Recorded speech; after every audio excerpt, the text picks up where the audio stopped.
Another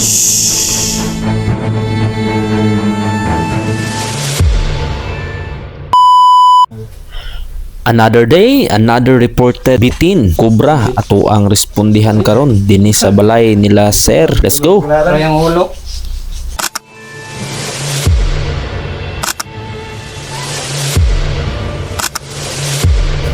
Daplit sa ito ni gamit, sir.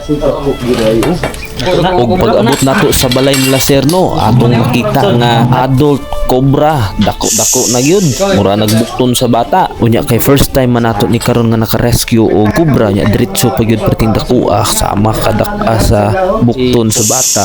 Mo na nga extra careful gyud ta aning tungura. Wala lang nato napakita ang tanan natong gihimo pero kutob sa tong mahimo ginahinay-hinay lang nato og kalma lang, wala nato siya gibulabog para dili na pud siya maglangas og maayo mo na nga dali lang nato siya nga natakpan na sulod sa bag. No touch ta diri tungura ha, no touch ta. Nganong no touch ta? Unang-una tungod kay mao na gitudlo sa ato ang training. Ikaduha dili pa ta inaana kahawod ug ikatulo mao na pud ang mas or pinaka safe.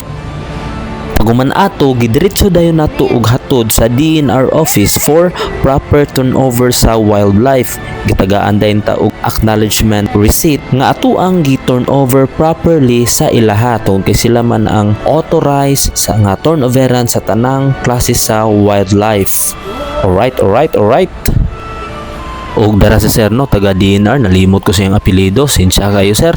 Mo ni si sir ang nagbalhin gikan sa amo ang snake bag padulong sa ilahang sako para in case na ay mga reported na pod nga animal rescue pareha sa bitin na pod may magamit nga snake bag. Og sa mga nangutana no, og unsay ginahimo nila sa mga gina-turn over sa ilahang wildlife, for example bitin diri sa Tagum sa San Agustin, Barangay San Agustin. Kay taga Tagum man ko na ilasang diri nga ilahang ginabuhian sa tanang mga bitin for proper disposition. Kay mao man na ang habitat sa mga wildlife dito sa wild. So mao na ang ginahimo. Alright.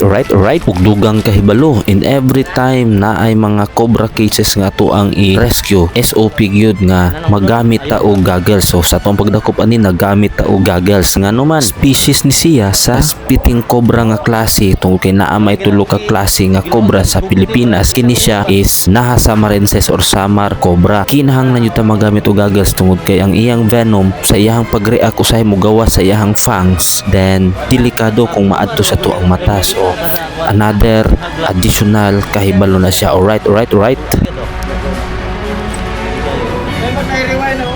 Grabe ka active yung binom.